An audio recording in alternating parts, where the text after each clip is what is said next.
Hope all of you have joined the class. So I will be taking the attendance.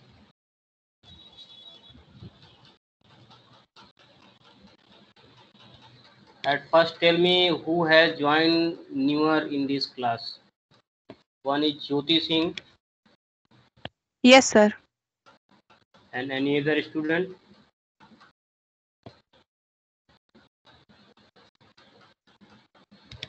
Okay, so I start with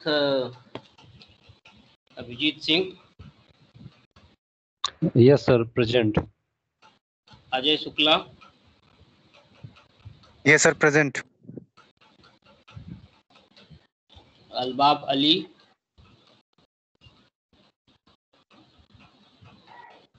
Alka Yadav. Present, sir. Amritanshu Mishra. Present, sir.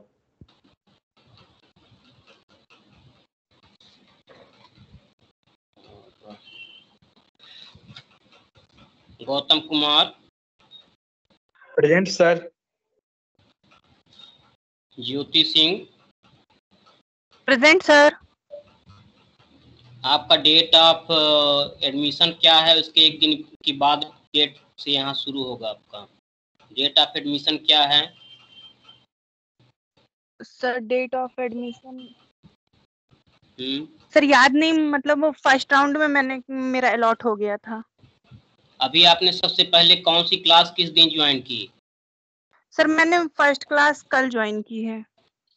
आपका actually officially यहाँ से कब है MNIT में? Yes sir.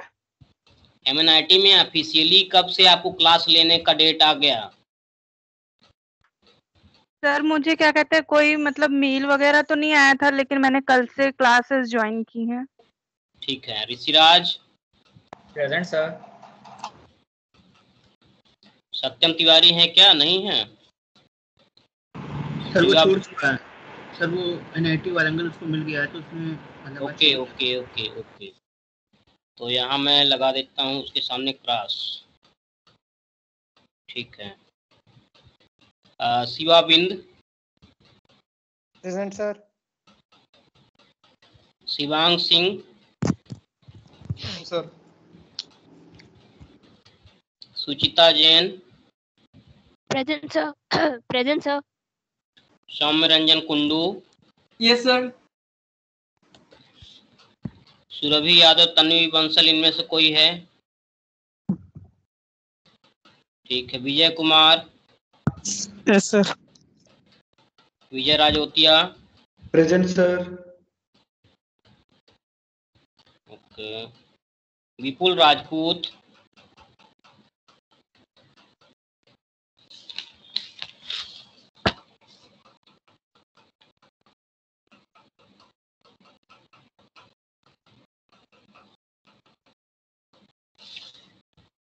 Akhouri Prateek. Yes sir. Present, sir.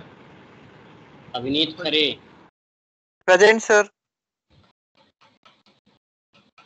Garima. Sir. Garima. Yes, sir. Present, sir. Nikhil Prabhat. Present, sir. Sudhanshu Verma. Present, sir. Pooja Kumari. Present, sir. Ravi Prajapati. Present, sir. Suryabhan Kumar. Present, sir. Harishwar Prasad. Present, sir. Harishwar Prasad. Present, sir. Sudhanshu Ranjan. Present, sir. Utkrisht Goswami. Present, sir. Aniruddh Pratap. Present, sir. Okay. Jyoti Singh तो हो गए इनका presence. ठीक है. कोई student बचा तो नहीं है ना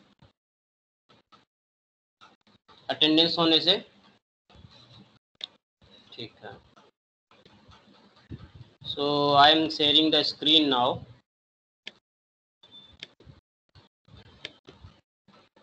स्क्रीन दिख रही है क्या? No sir Yes, sir. थोड़ा. दिख Yes, yes sir. Sir Yes, sir. Yes sir दिख रही है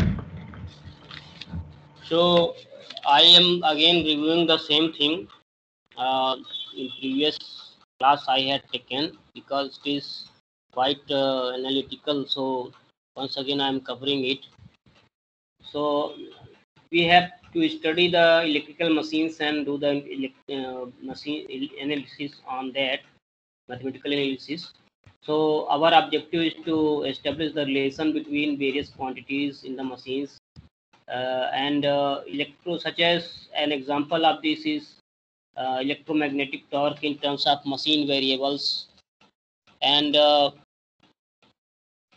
these principles of analysis will lead us to the derivation of equivalent circuit of such machines such as magnetically coupled circuits, transformers, uh, induction motors, synchronous motors, and all other motors, uh, to analyze the uh, concept of sinusoidally distributed windings. Okay, so what are the effect of energization when the windings are not concentrated? These are distributed. So what is the spatial distribution of these fluxes? And another is concept of rotating air gap MMF.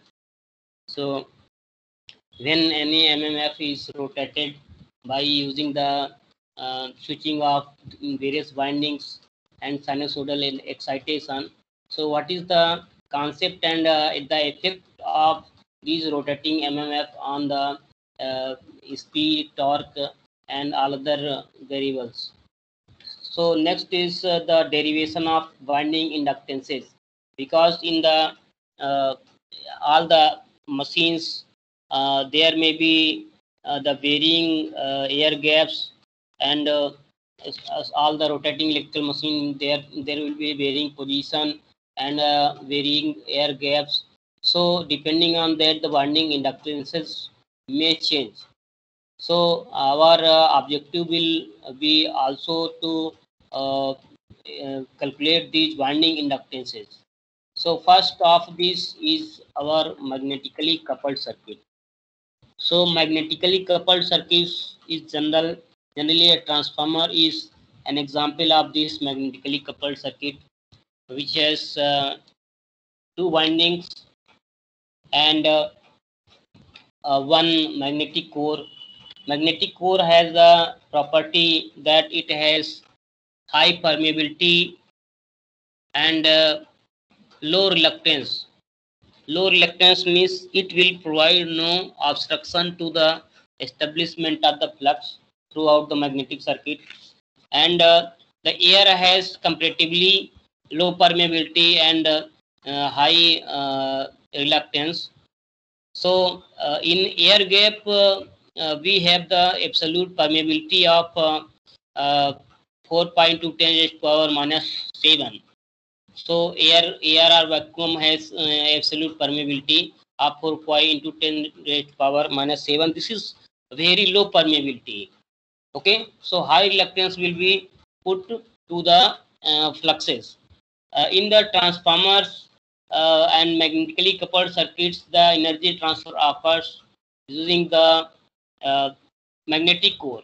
Okay, using the high permeability magnetic core such as ferrites, cold rolled grain oriented, Alnico 5, and all these magnetic materials are there. Uh, so uh, the transformer still has the high relative permeability of 2000 to 4000, and as I had considered, there is a hysteresis loop, and any machine can have the lower weight per unit flux density, lower weight if it has the higher product of B and H. So the volume of the machine will be reduced. Okay, so for establishing the same flux density in the machine and avoid saturation. So our objective is to use the lower reluctance material in the core for the machine applications. Next here we can see that looking into this coupled circuit, we have seen that the input voltage is V1. All the students can listen me. Yes, sir. Yes, sir. And PPT Yes, is sir. visual. Yes, sir. Yes, sir. Yes, sir. Okay. Yes, sir. So source voltage is V1 applied here. Two windings are given a voltage, suppose V2, and I2 is entering into the circuit. Okay. So V2 is applied and I2 enters the circuit, and the direction of the flux using the right hand thumb rule. What will be the direction of the flux? Flux will be downwards, phi m2. Similarly, if you apply the right hand thumb rule in the primary winding and I1 is entering into the circuit in N1 turns of winding, the flux will be upwards. Okay, so one is phi m1, another flux by secondary winding is phi m2. If those fluxes are in such a direction, they will aid. If you see here the direction of rounding and direction of current, the flux will be downwards in secondary winding, and both the fluxes you can see are traversing in the same direction. So the fluxes will be added together. Now another component of flux is also there, which will leak through the air, which will not traverse to the magnetic circuit, and it will again link to the same winding. One is magnetizing flux, second is leakage flux. So here you can see that phi L1 is the leakage flux or primary winding flux, and the phi L2 is the leakage component of secondary winding flux. Okay, so the direction of phi L1 is in this direction, and direction of phi L2 is in this direction. You can see here. Clear? Any confusion in this? No, sir. Now No, come sir. to next page. Here you can write the equation for phi 1 equal to the flux linking to the winding 1 through the air. जो भी air से leakage flux है वो again that will enter to the winding and it will link to the winding, same winding. So phi 1 equal to phi L1 plus phi M1. Phi M1 is the flux which is generated by the primary winding, again traverses to the whole core, and it again enters to the primary winding. Okay. So here another flux component is phi M2. This is generated by the secondary coil, the source V2 and current I2 entering in the coil. Okay. So secondary is energized, and the flux M2 is also linking to the primary winding. Okay. Here you can see that total flux is phi M1 plus phi M2 because there are the same directions. So both the fluxes will link to the winding. Here this phi L1 will also link, phi M1 will also link, and phi M2 will also link.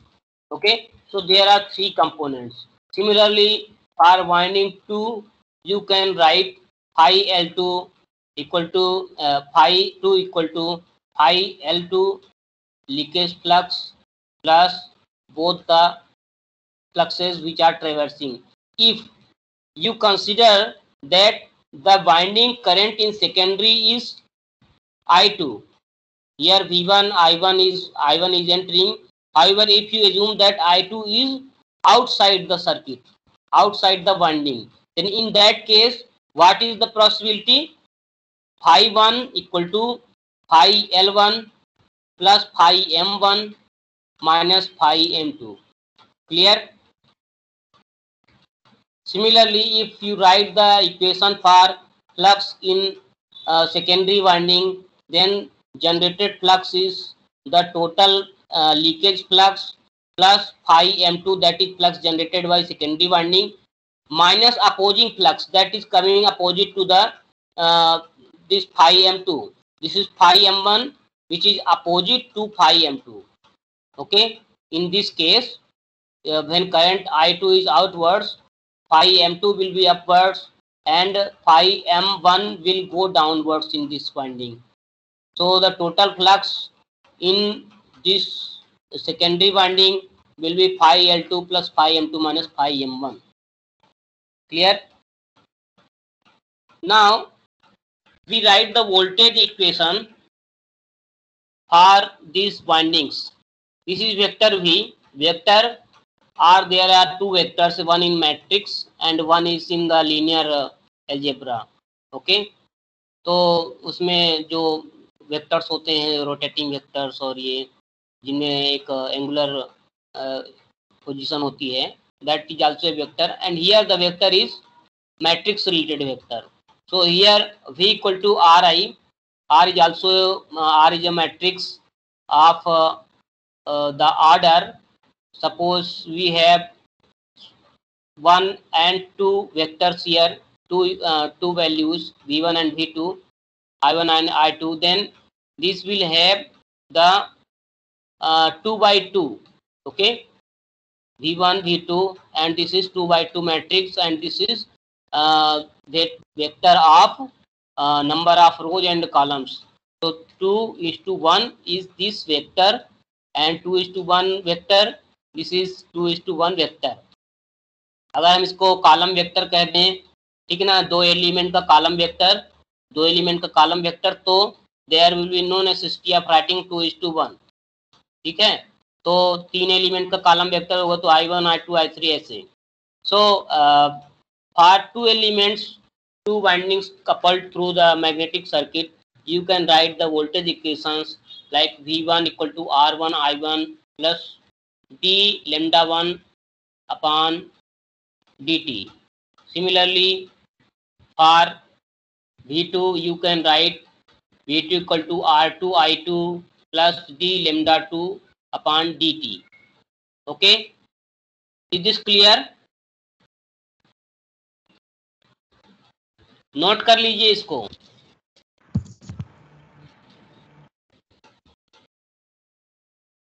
अगर आपने ये note नहीं किया है ये, तो आप इसे नोट कर लीजिए. कॉपी किताब पेन लेके बैठा करो, ठीक है.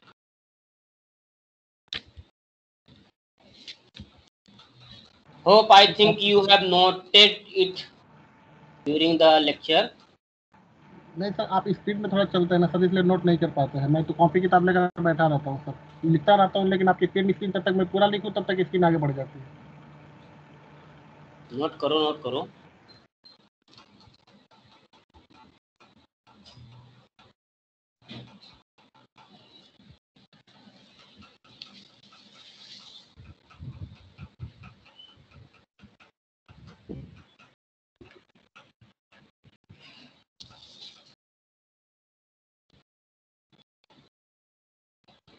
हो गया नोट? No, sir.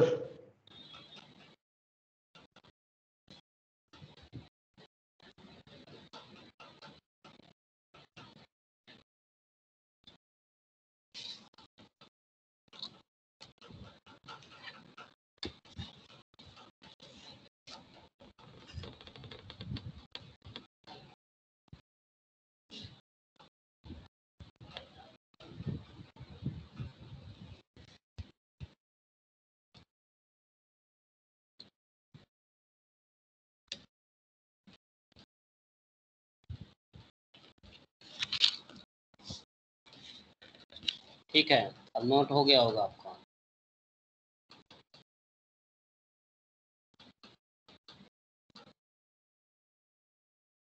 इस समय मैं पढ़ाता रहता हूँ तो नोट भी कर लिया करो हैं.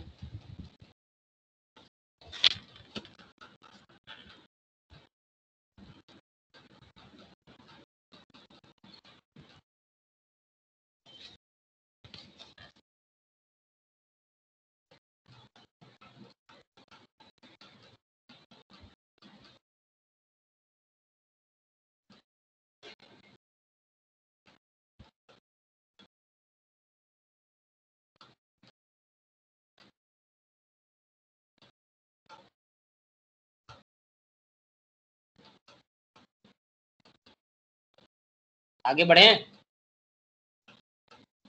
Yes, sir. Yes, sir. ठीक है, इसे भी नोट करते रहिए।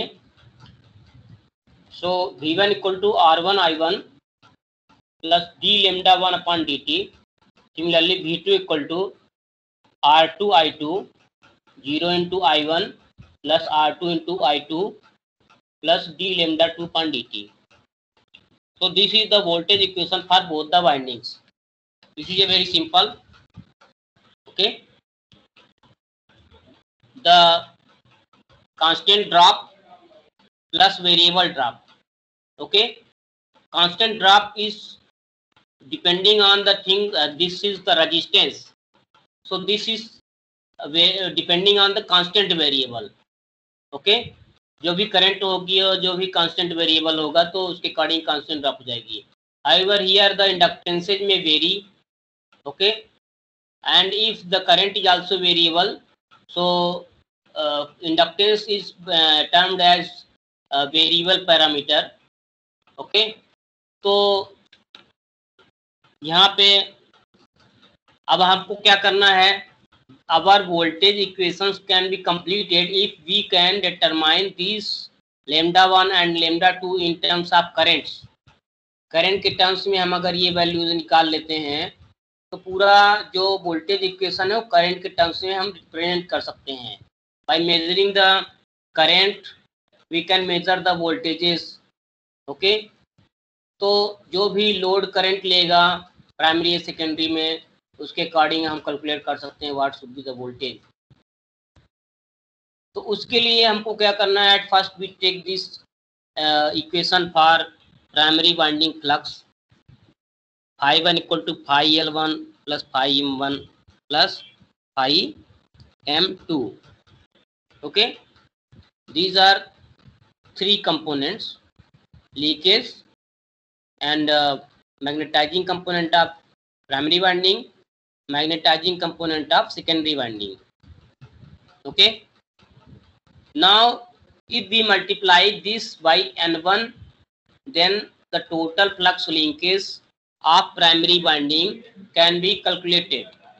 So lambda 1 equal to N1 Φ1।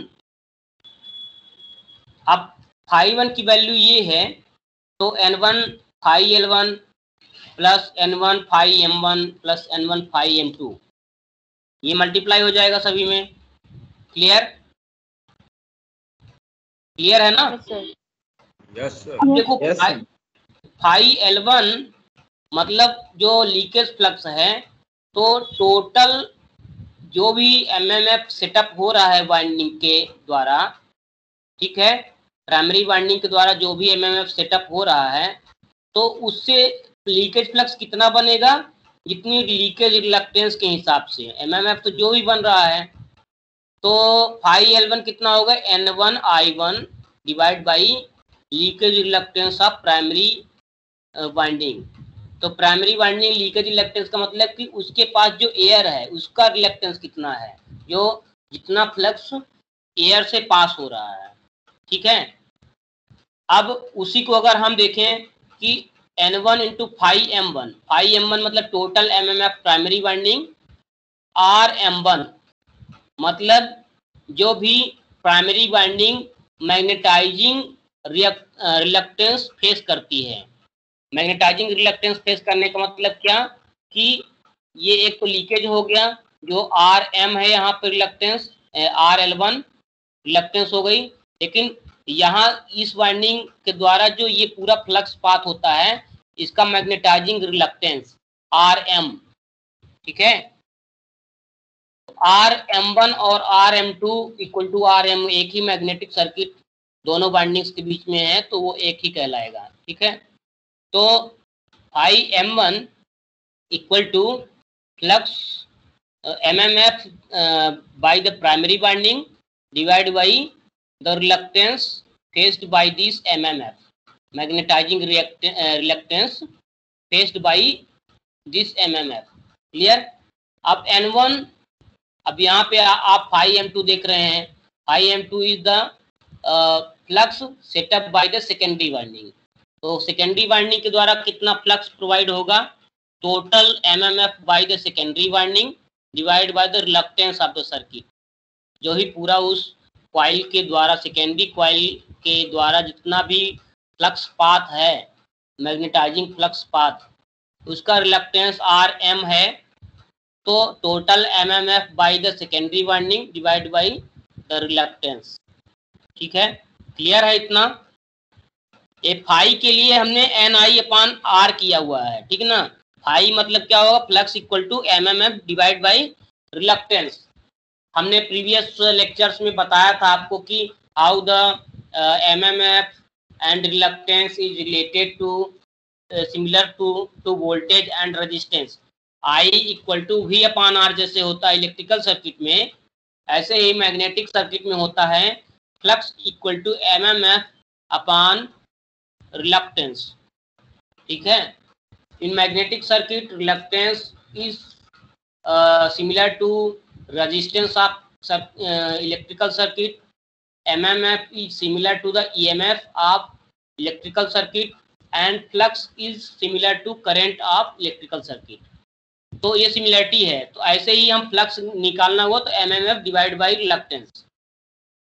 यहाँ प्राइमरी का हो गया N1I1 अपॉन लीकेज, यहाँ N1I1 अपॉन मैग्नेटाइजिंग, और यहाँ N2I2 अपॉन मैग्नेटाइजिंग रिलक्टेंस। ठीक है, तो अब ये आपका इक्वेशन बन जाता है ऐसा।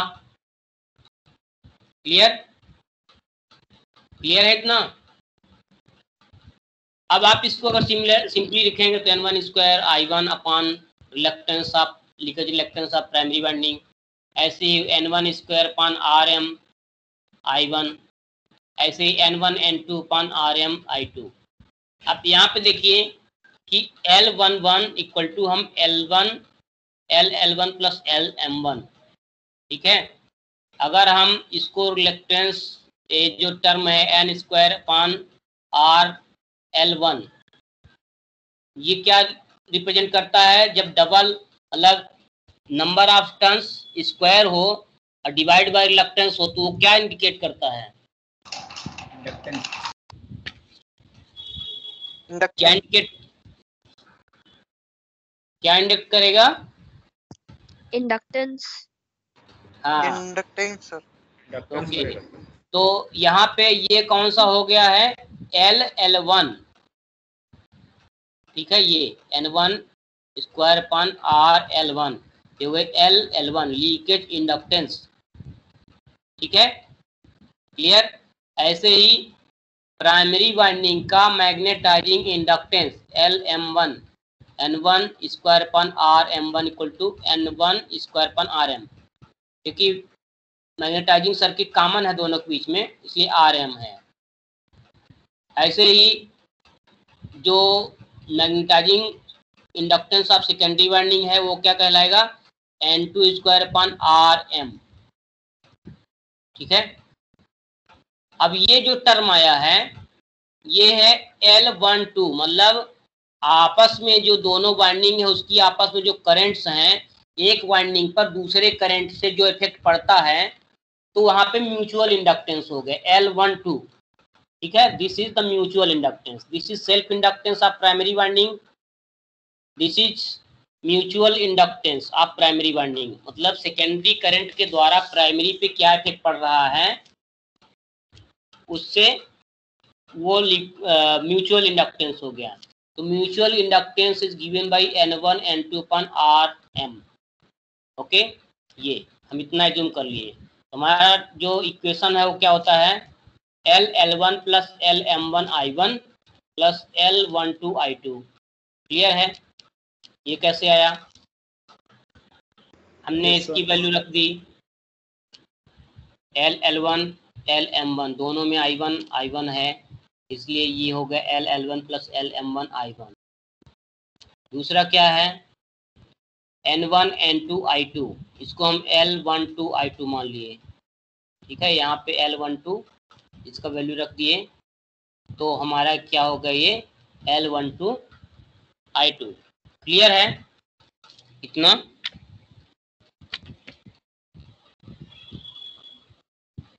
Is this clear? Any confusion in that?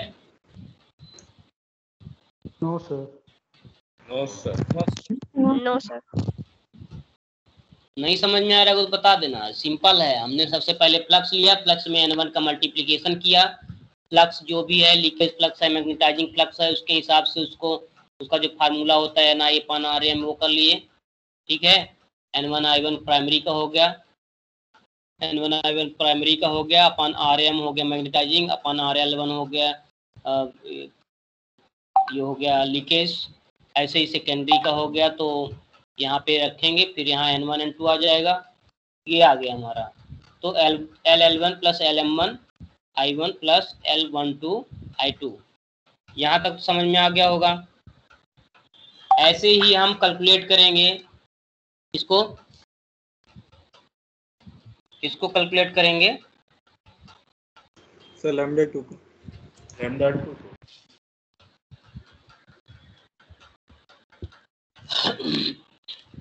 N2 phi 2, okay. N2 phi 2 का मतलब क्या हुआ, phi 2 को हम कंपोनेंट्स में के टर्म्स में रखेंगे, है ना। तो कंपोनेंट्स के टर्म्स में रखेंगे, just minute,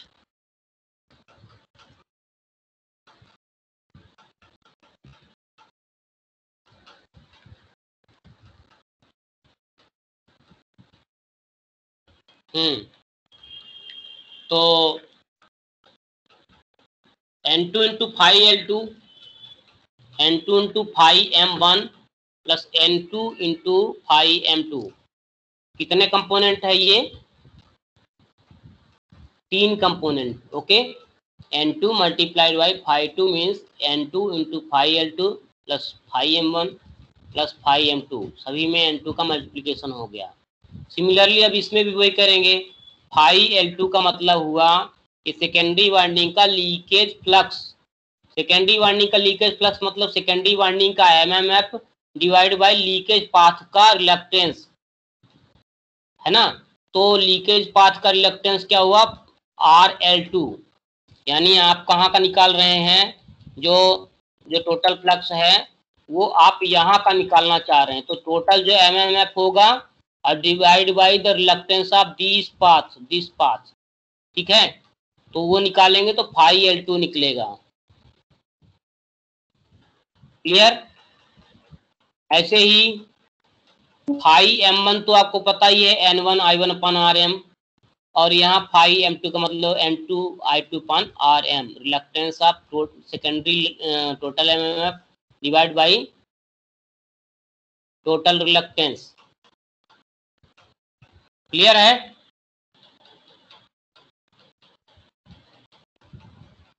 hello, yes sir. यहाँ तक समझ में आ गया है, नोट कर लो। यस सर, नोट कर रहे हैं सर। यस सर, कर लिया। तो फिर इसमें क्या हुआ, इसको स्क्वायर में ले लिए, डबल मल्टीप्लिकेशन है तो स्क्वायर आ गया। रिलक्टेंस पाथ का मतलब जो एयर का है, सेकेंडरी वाइंडिंग जो वहाँ पे एयर है उसका रिलक्टेंस हो गया, ठीक है। ऐसे ही मैग्नेटाइजिंग रिएक्टेंस हो गया, जो कॉमन मैग्नेटिक कपलिंग है उसका मैग्नेटाइजिंग रिलक्टेंस हो गया ये, ठीक है। तो अब यहाँ पे देखो N2 N1 है, तो N1 N2 भी लिख सकते हैं, N1 N2 I1/RM, है ना। और ये क्या हो, N2 स्क्वायर R/RM। तो I1 और I2 के टर्म्स अगर अलग कीजिए तो आपको क्या मिलता है, N1 N2/RM और N2 स्क्वायर/RL2 प्लस N2 स्क्वायर/RM। ये I1 और I2 उसके अलग हो गए कंपोनेंट्स। तो हम इसको अगर L21 नाम देते हैं, L21, this term is given as L21। और यहाँ पे क्या हुआ, LL2 प्लस LM2 I2। तो ये यहाँ समझ में आ गया ना। तो सिंपल इक्वेशन क्या निकला, λ1 equal to λ11 I1 plus λ12 I2, λ2 equal to λ21 I1 plus L21 I1 plus L22 I2। यहाँ तक तो क्लियर हो गया ना? Yes sir. Yes sir. Note कर लिए? Yes sir. Yes sir. ठीक है, तो यहाँ पे अब हम देखते हैं कि ये LM1 equal to N1 square RM, इसको हमने कहा है magnetising reactance, magnetising inductance of primary winding N1 square upon RM। ये तो दिख रहा है ना आपको? यहाँ पे देखिए LM2 इक्वल टू कितना हमने रखा है, N2 स्क्वायर अपन RM। ऐसे ही यहाँ पे N1 स्क्वायर अपन RM को हमने रखा है LM1। तो ये दो वैल्यूज हमें पता है, LM1 equal to N1 square upon RM और LM2 equal to N2 square upon RM। Clear? तो यहाँ से देखो, अगर दोनों को इक्वलाइज करो RM के टर्म्स में, अगर दोनों को इक्वलाइज करो, RM equal to N1 square upon LM1, RM equal to N2 square upon LM2, दोनों में रिलेशन निकलता है। देखो LM2 equal to N2 square upon N1 square LM1। Okay, LM1 को अगर LM2 के टर्म्स में करोगे तो N1 स्क्वायर अपन N2 स्क्वायर LM2। ये वही वाला इक्वेशन है जैसे कि हम R1 अगर सेकेंडरी रेजिस्टेंस को प्राइमरी में रेफर करना चाहते हैं तो R2 dash equal to R2 into N1 upon N2 square होता है। ऐसा पता है तुम लोगों को ना? ट्रांसफार्मर में कभी ये किए थे ना? Yes sir, yes sir. हाँ, तो बस ये वैसा ही इक्वेशन है। इस दोनों इक्वेशन से हम आपस में क्या रिलेशन है मैग्नेटाइजिंग इंडक्टेंसेज का, वो हमको पता लग जाएगा। ठीक है, तो जैसे अगर 10 टर्म सेकेंडरी में है, एक टर्म प्राइमरी में है और 1 मिली हेनरी है, तो इसका कितना मिली हेनरी आएगा?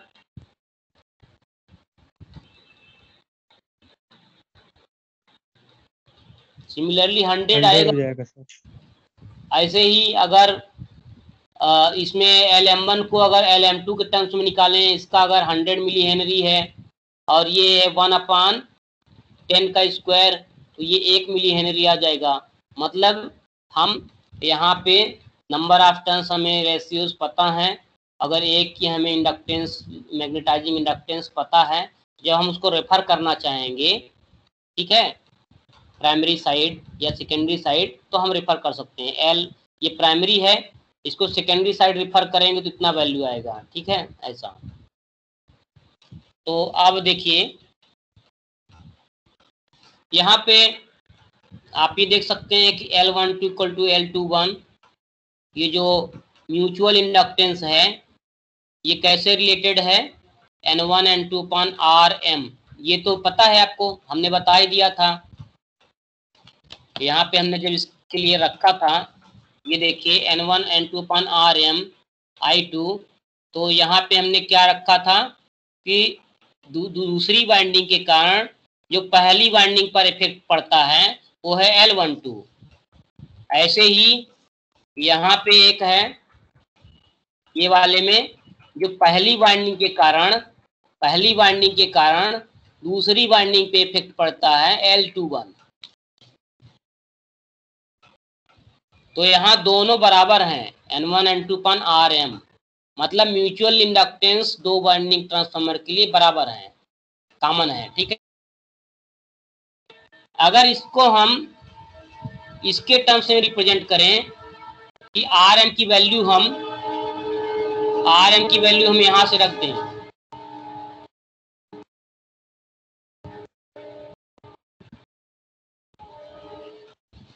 ओके, तो यहाँ अगर हम ये RM की वैल्यू अगर यहाँ से रखें, है ना, ये यहाँ से कोई एक वैल्यू रखें, दोनों भी रख सकते हैं, तो एक रखा हमने, तो ये वाला ऊपर वाला हमने रखा तो N2 upon N1 LM1 आ गया।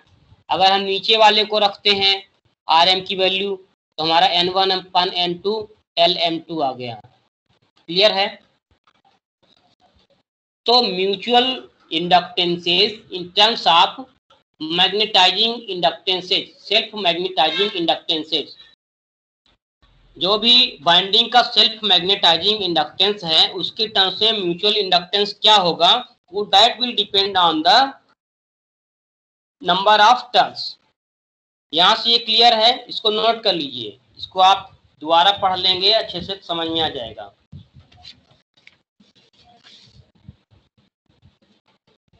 नोट कर लो।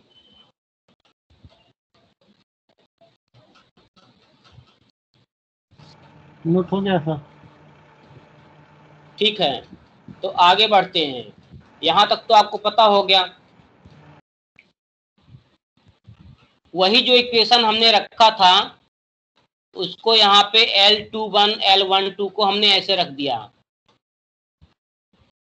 जो लेमडा 1 का फार्मूला था उसमें जो यहाँ पे L12 आया था, ठीक है, तो L12 की जगह हमने N2/N1 LM1, यहाँ पे ये एक ही वैल्यू है, चाहे L1 के टर्म्स में रखो तो N2/L1 आएगा, चाहे L2 के टर्म्स में रखो तो N1/N2 LM2 आएगा। तो हम यहाँ पे LM1 का टर्म्स से लेके चल रहे हैं तो N2/N1 आ रहा है, ठीक है। I2 यहाँ पे हमने ये भी रख के देखा है N1/N2 LM2, चाहे हम कोई एक रख सकते हैं। M2 के टर्म्स में रखेंगे तो ये आएगा N1/N2, अगर LM1 के टर्म्स में रखेंगे तो N2/N1। क्लियर है? तो ये L12 के लिए हमने वैल्यू रख दी। सिमिलरली लेमडा 2 की वैल्यू भी आती है यहाँ पे L12 LM21 एक ही है, तो यहाँ भी हम M1 के टर्म्स में रखेंगे तो N2/N1 आएगा और M2 के टर्म्स में रखेंगे तो N1/N2 आएगा। तो जहाँ भी L12 है या L21 है हम एक ही चीज रिप्लेस कर सकते हैं, ठीक है। ये समझ में आ गया? यहाँ से आप देख लीजिए कि ये LM1 के टर्म्स में इतना है और वही चीज N1/N2 LM2 भी कहलाता है, मतलब ये सेम है सब, ठीक है। तो उसको हमने रख दिया। अब सपोज LM1 के टर्म्स में यहाँ I2 के पास में रखा है, LM2 के टर्म्स में I1 के पास में रखा है, ठीक है। तो इसको मैट्रिक्स फॉर्मेट में क्या आएगा, lambda 1 lambda 2 LL1 plus LM1 N2/N1 LM1, ठीक है। ये वाला टर्म्स हमने I2 के रिलेशन में है, ये I2 इंटू ये और I1 इंटू ये। ऐसे ही यहाँ पे लेमडा 2 इक्वल टू क्या हो जाएगा, N1/N2 LM2 I1, ये वाला टर्म, ठीक है, N1/N2 LM2 I1 और LL2 प्लस LM2, मतलब self magnetizing inductance plus leakage inductance are primary winding, मतलब सेल्फ इंडक्टेंस टोटल हो गया ये, ठीक है। ये लीकेज इंडक्टेंस और ये मैग्नेटाइजिंग रिएक्टेंस, ये होता है म्यूचुअल, जो I1 I2 के बीच में रिलेशन बताता है। ये है तो लेमडा 1 का हम कैलकुलेट कर रहे हैं, पर I2 का इफेक्ट क्या पड़ रहा है, तो वहाँ म्यूचुअल इंडक्टेंस आ गई L12, ये L21 है, ठीक है। तो लेमडा 2 इक्वल टू ये टर्म आ गया। यहाँ तक क्लियर है? Yes sir. Yes sir. Note कर लिए हो? Yes sir. Yes yes sir. ठीक है, तो इसके आगे क्या है, इसके आगे है ये मैट्रिक्स को हमने सिंपली ऐसा दिखाया है कि ये क्या क्या है, L11 L12 L21 L22, ठीक है। यहाँ ये भी समझ में आ गया। अब देखो यहाँ पे जब हम आगे डेवलप करते हैं तो हम जब सर्किट्स को रेफर करते हैं, ठीक, यहाँ तक का सेक्शन तो सिंपल है, कोई दिक्कत की तो बात नहीं है। अब हम सोच रहे हैं कि इक्विवेलेंट सर्किट कैसे डेवलप करेंगे। वो उधर सेकेंडरी वाइंडिंग में एक करंट है, तो हमको क्या करना पड़ेगा, सभी को एक साइड रेफर करना पड़ेगा। अगर सेकेंडरी वोल्टेज है तो उसको प्राइमरी साइड रेफर करना पड़ेगा, सेकेंडरी करंट है तो प्राइमरी साइड रेफर करना पड़ेगा, सेकेंडरी लीकेज इंडक्टेंस है तो प्राइमरी साइड उसको रेफर करना पड़ेगा। ओके, सेकेंडरी रेजिस्टेंस है तो उसको प्राइमरी साइड रेफर करना पड़ेगा। तो अभी तो जैसे हमारा अगर हम I1 M1 I1 को हम इसके साथ में ना लेके और हम इसमें कर रहे थे तो हमारा LM1 I1 plus N2/N1 I2 होता है। वो पहले वाला शुरू वाला ही इक्वेशन है, उसको हमने ग्रुपिंग अलग कर दी है। जो L1 प्लस LM1 I1 होता था, ठीक है, दोनों में मल्टीप्लाई था I1 का, तो एक ग्रुप में रखते थे, हमने सिंपली थोड़ा उसको डिस्ट्रीब्यूट कर लिया है। तो यहाँ पे देखिए this is current of primary और ये सेकेंडरी का जो रेफर्ड करंट है प्राइमरी में वो ये है, आप ये देख सकते हैं। क्लियर? ऐसे ही λ2 क्या रिप्रेजेंट होगा, हमने इसकी ग्रुपिंग अलग कर दी, तो N1/N2 I1 प्लस I2, ये जो इक्वेशंस थे शुरू में हमने, ये देखिए यहाँ पे इक्वेशन को हमने क्या किया है, सिंपली I2 को इधर ले लिया है, ठीक है, और L2 I2 को एक तरफ रख लिया है इकट्ठा, तो LM2 plus N1/N2 LM2 I1 ये वाला टर्म हो गया। तो सिंपली ये वाला आपको समझ में आ गया, ये दोनों, ये वाले और ये वाले टर्म को हमने इकट्ठा रख लिया λ2 में, λ1 में हमने ये वाले और ये वाले टर्म को इकट्ठा रख लिया, तो ऐसा बना। तो यहाँ पे देखिए कि λ1 equal to LL1 I1 plus LM1 I1 plus I2 dash, ये कौन सी है, जो सेकेंडरी करंट को हम प्राइमरी में रेफर किए, तो I2 डैश है, secondary current refer to primary. यहाँ पे क्या है, LL2 plus I2 plus LM2, अब ये primary current refer to secondary, ये टोटल, ये वाला प्राइमरी को रिप्रेजेंट करता है, ये वाला सेकेंडरी के लिए पूरा रिप्रेजेंट करता है। क्लियर? यहां समझ में आ गया?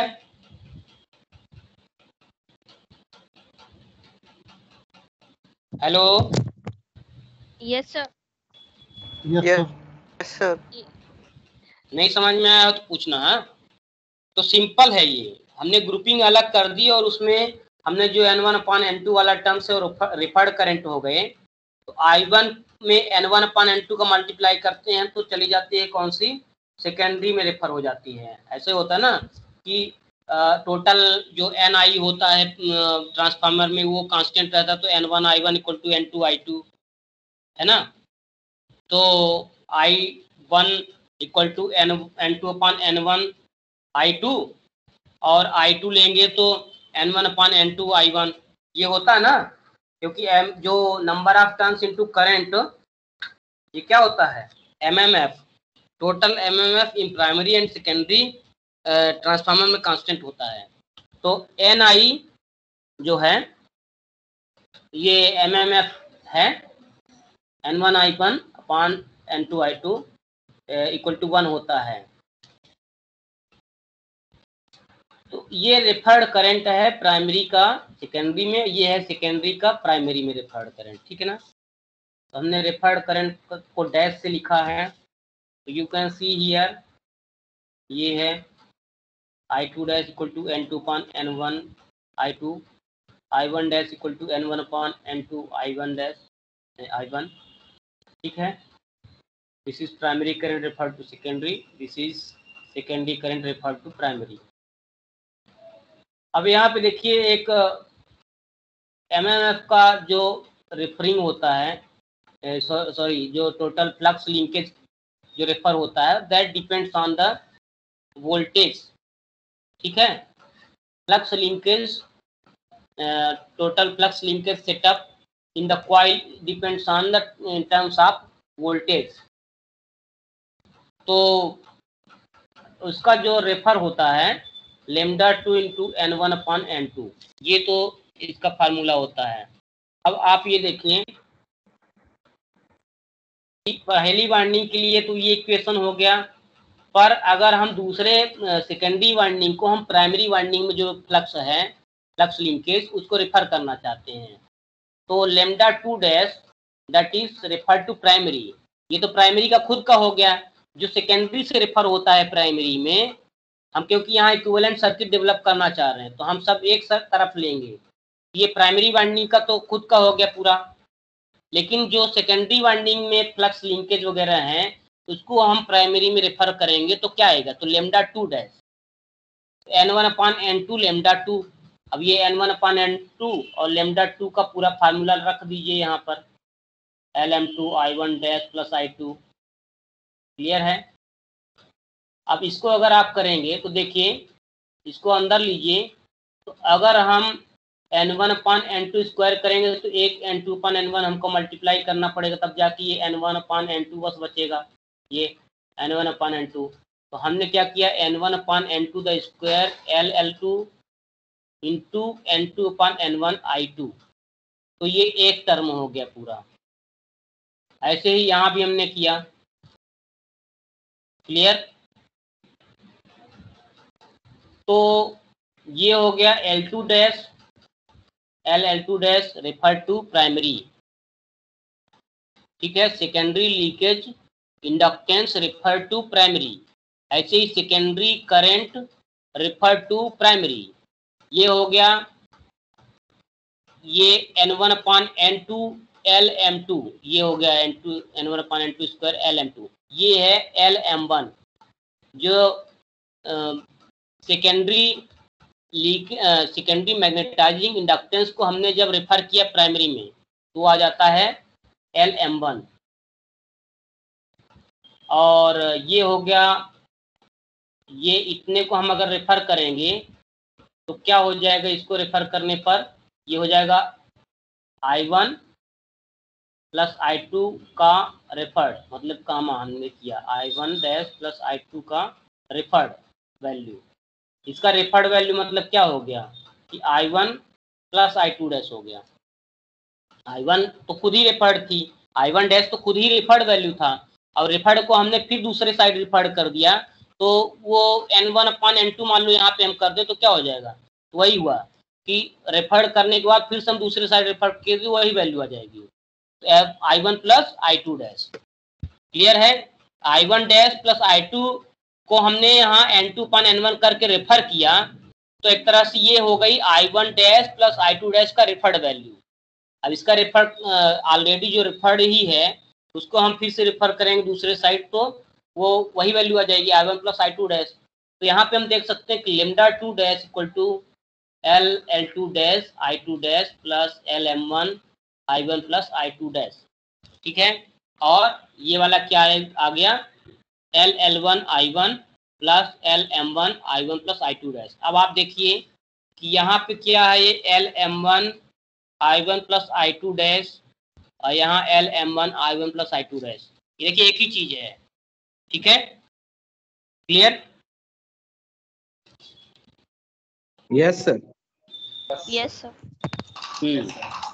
तो इसका मतलब यहाँ आप जब हम ये वाला इक्वेशन लेते हैं V1 equal to R1 I1 plus d lambda 1 upon dt, और ये ठीक है, तो यहाँ हम वोल्टेज को भी रेफर करते हैं V2 डैश, सेकेंडरी को प्राइमरी में रेफर करते हैं, तो ये वाला आ गया, ये वाला आ गया। तो इसको हम ये जो वैल्यू है V2 की ये पूरा हमने रख दिया, जब हमने इसको रखा तो ये वाला आ गया।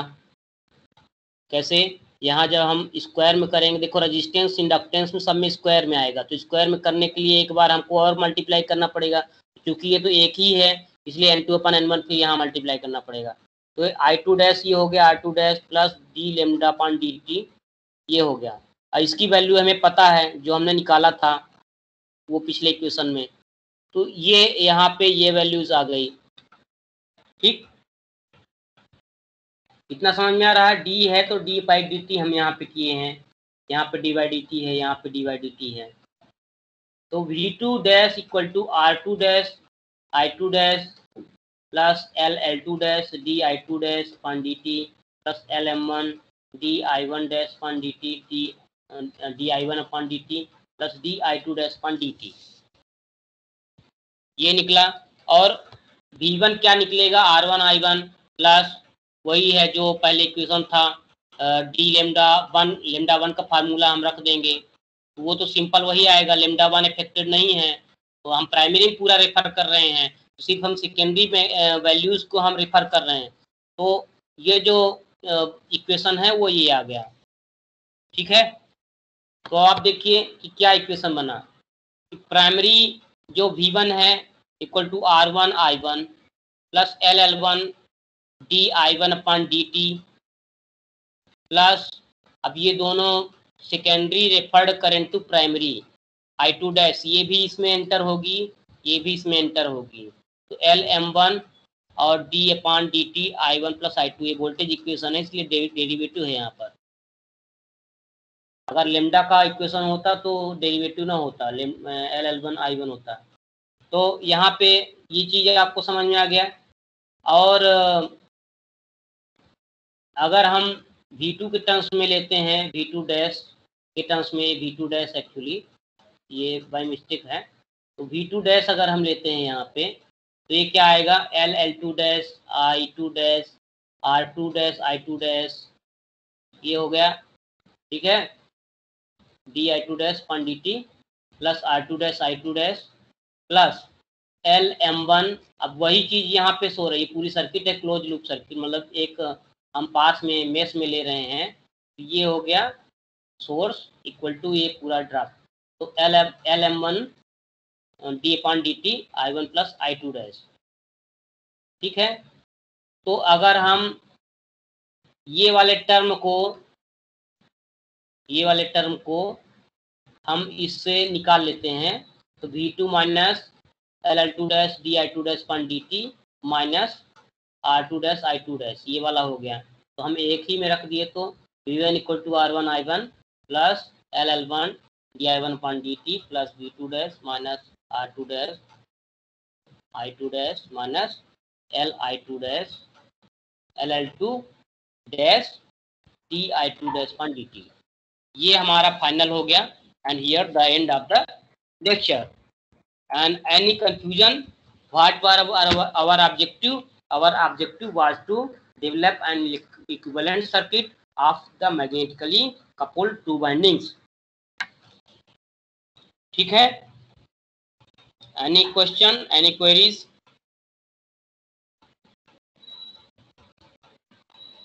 No, sir. ठीक है, तो अब हम यहाँ क्लोज करते हैं।